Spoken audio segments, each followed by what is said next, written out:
सरगुजा जिले के बातौली जनपद में मनरेगा में भ्रष्टाचार का मामला सामने आया है, जहां शासकीय कर्मचारियों के नाम पर फर्जी तरीके से श्रमिक भुगतान निकालने का मामला सामने आया है। आपको बता दें कि यह दूसरी बार है जब बातौली जनपद में मनरेगा में इस तरह फर्जी श्रमिक भुगतान निकालने का मामला सामने आया है। इससे पूर्व के मामले अभी तक कोई कार्रवाई नहीं हुई है। वहीं दूसरा मामला प्रकाश में आने पर संबंधित अधिकारी जांच उपरांत कार्यवाही की बात कह रहे हैं।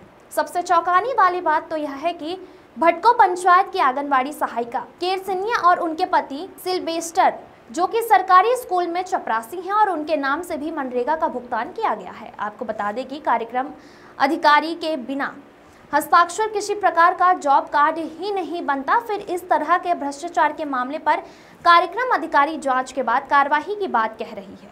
पंचायत भटको में फर्जी हाजिरी भरकर मजदूरी भुगतान निकालने का मामला सामने आया है। दो शासकीय कर्मचारी हैं, पति और पत्नी, जिनके नाम पर मजदूरी भुगतान निकाला गया। सर, क्या कार्रवाई होगी उनके ऊपर, जो संबंधित आपके रोजगार सहायक वगैरह, क्या कार्रवाई होगी? हाँ, अभी तक तो आपके माध्यम से सूचना मिल रही है। हम उसको निश्चित ही सूक्ष्म रूप से परीक्षण करेंगे और जो भी उचित कार्रवाई है वो नियमानुसार कार्रवाई की जाएगी और सख्त से कार्रवाई की जाएगी। जी, क्या सर शासकीय कर्मचारी मजदूरी कर सकते हैं क्या मनरेगा में? वैसे तो इसमें कहीं गाइडलाइन में नहीं लिखा है कि कोई शासकीय कर्मचारी मजदूरी नहीं कर सकता। यदि शासकीय कर्मचारी की छुट्टी के दिन, रविवार इत्यादि के दिन जाके कर सकता है, इसमें ऐसे कोई प्रतिबंधित नहीं है। सर, मंत्री महोदय के निज सचिव का भी नाम है भूपेंद्र यादव जी का, और आपके एक वृद्ध महिला, 80 साल की वृद्ध महिला का भी नाम है उस आपके रोजगार गारंटी वाले लिस्ट में जो निकाला गया कागज उसमें। नहीं, हमारे प्रकाश में तो ऐसे नहीं आया अभी तक। अगर होगा तो उसको प्रूफ दे दीजिए, हम उसका चेक करेंगे। ठीक, धन्यवाद।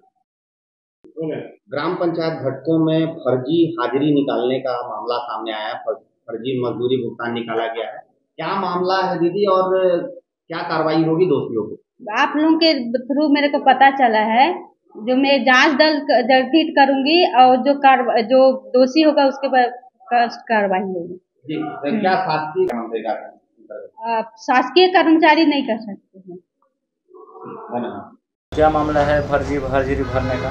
ये रोजगार गारंटी में बहुत ज़्यादा फर्जी वाड़ा किए हैं। फर्जी हाजिरी बहुत जने को भरे हैं, बहुत बुजुर्गों का भरे हैं, जो काम नहीं कर पाते उनका भरे हैं, और जो आदमी जेल में था उसका हाजिरी बना है। कौन था जेल में? अंबिकापुर जेल में था, उसका हाजिरी बना है, जिसका प्रूफ डिटेल में निकलवा के रखा हूँ अपने घर में। क्या नाम है जो जेल में था? जेल में था उसका राम प्रसाद था, राम प्रसाद। और किसका फर्जी हाजिरी बना है, किस नाम उसका डिटेल? अभी सबका याद नहीं आ रहा है, उसको देखने के बाद याद आ जाएगा। बाल भगवान यादव का फर्जी हाजिरी भराया है, और भूपेंद्र यादव एक शिक्षक हैं, अमरजीत भगत का निजी सचिव थे, उनका फर्जी हाजिरी भराया है। मेरे पास डिटेल है उनका। और एक प्राथमिक शाला का चपरासी हैं सिल्वेस्टर करके, उनका फर्जी हाजिरी भराया है। और उन्हीं की घरवाली आंगनबाड़ी कार्यकर्ता है, उनका फर्जी हाजिरी भरा गया है। लाखों में वो लोग मतलब रोजगार गारंटी का मतलब फर्जी वाड़ा किए हैं। उसका डिटेल है मेरे पास, प्रूफ कागज़ में निकलवा के रखा हूँ कि कितना काम की है और कितना पैसा मतलब इसके खाते में गया है। कौन कौन से काम हुए हैं, जैसे कि इसमें निकाला गया होगा? ये समतलीकरण और तालाब निर्माण में हुआ है काम। भूपेंद्र यादव, सिल्वेस्टर, और सिल्वेस्टर की घरवाली जो आंगनबाड़ी कार्यकर्ता हैं, ये शासकीय कर्मचारी हैं। और एक 80 वर्ष की मतलब बुढ़िया है, कोरवा सागा की है, वो चल नहीं सकती है, उसका हाजिरी भराया है। और एक रूपन साग बोलते हैं, उसकी घरवाली उठने बैठने नहीं सकती है, उसका फर्जी हाजिरी बना है।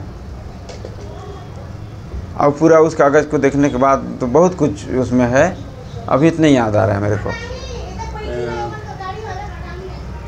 मैं इसको न्यायिक जांच, मतलब कठोर से कठोर न्यायिक जांच हो, और हमारे पंचायत के विकास का जो पैसा था वो हमारे पंचायत के खाते में वापस हो, ताकि आने वाले सरपंच हमारे गांव का विकास कर सके उस पैसे से।